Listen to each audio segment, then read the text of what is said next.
Hallo, mijn naam is Bongo Musa, mijn van is Fossi. Ik is in graad 5. De naam van mijn school is John Michel Premiere School. De boek dat ik zal lezen voor jou is De Luipaardboek. De story ik zal lezen voor jou is De 12 paardklompies. Lang geleden in Holland, een land ver hier vandaan, het een boer en zijn vrouw en hulle 12 kindertjes gewoon. Hulle was baie gelukkig. Die 12 paar kindertjes het elke dag lekker met mekaar gespeel. So gaan skryf die kindertjes uit die groot bed wat soos 'n kas in die meer ingebou is. Dan bad hulle, trek aan en gaan eet ontbyt. Daarna kry elkeen sy pakkie met brood vir die skool. By die deur staan die 12 paar skoon klompies netjies in 'n ry. Elke dag trek die 12 kindertjies hulle klompie aan en stap klik skool toe. Na skool stap hulle vir almal huis toe.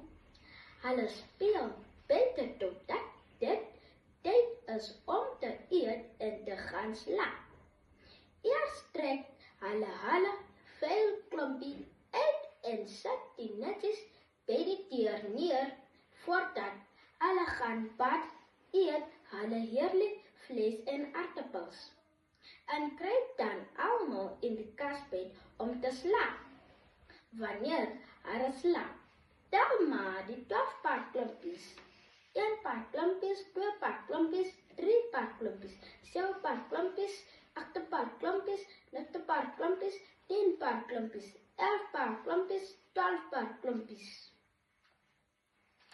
Wanneer sy klaar getel het, sy weer al die kindertjies. Is veilig in die bed. Sy maak dan die 24 klompies skoon en sit dit weer by die deur neer vir die volgende dag.